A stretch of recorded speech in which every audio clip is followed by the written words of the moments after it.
না আজি আমাৰ যেটো মিটিঙৰ সিদ্ধান্ত যে 1-to-1 এটা ডিসকাশন সিট শেয়াৰিঙৰ বিষয়ে কাৰণ যিখন আমাৰ ষ্টেট লেভেল মিটিং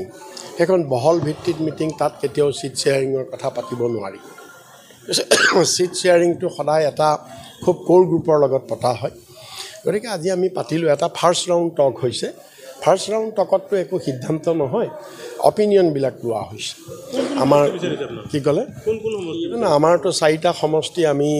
কৰিমগঞ্জ বিচাৰিছো ধুবুৰী আৰু কোকৰাঝাৰ আৰু লখিমপুৰ এই 4টা সমষ্টি আমি তৃণমূলে বিচাৰিছো না পোৱা নোপোৱাটো সেইটো পিছৰ কথা কিন্তু আমি বিচৰাটো আমি বিচাৰিছো আৰু পাবটো লাগিবই পাব লাগিবই আমি এটা যেটো আমাৰ নেশ্যনেল লেভেলত যেটো আলোচনা হ'ব আমাৰ নেত্ৰী মমতা বেনাৰ্জীৰ লগত ইণ্ডিয়া এলায়েন্সৰ নেশ্যনেল লেভেলত যেটো আলোচনা হ'ব সেই আলোচনাত এটো ফাইনেল হ'ব আমাৰ পৰা আমি আমাৰ নেতৃত্বক জনাই দিছো যে 4টা সিটত আমাৰ সম্ভাৱনা আছে তেখেতে তাত ফাইট কৰিব দিল্লীত ফাইট কৰিব আৰু ফাইট কৰি তাত তেখেতে যেটা সিটত এগ্ৰি হ'ব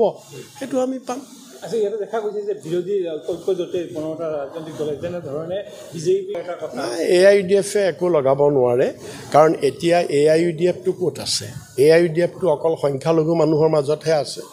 বেলেগৰ মাজতটো নাই আৰু সংখ্যালঘু মানুহে আজি গোটেই অসমত সংখ্যালঘু মানুহে যিমান বেছি নিৰ্যাতন পাইছে বিজেপিৰ পৰা গোটেই ভাৰতত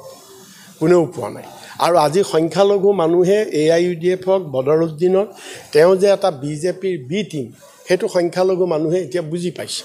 বদৰুদ্দিনে যে সংখ্যালঘু মানুহক লৈ তেওঁ যে ঢাল হিচাপে ব্যৱহাৰ কৰি তেওঁ যে নিজৰ স্বাৰ্থ আদায় কৰি আছে নিজৰ ব্যৱসায়িক বাণিজ্য সুৰক্ষিত কৰি ৰাখিছে সংখ্যালঘু মানুহক পণবন্দী কৰি এই কথা সংখ্যালঘু মানুহে বুজি পাইছে আৰু সেই কাৰণে এতিয়া সংখ্যালঘু মানুহৰ কথা হ'ল যে বিজেপিৰ পৰা ৰক্ষা পাব লাগে আৰু বদৰুদ্দিনক ভোট দিয়া মানে হিমন্ত বিশ্বক ভোট দিয়া বিজেপিক ভোট দিয়া হেতু সংখ্যালঘু মানুহে বুজি পাইছে ঠিক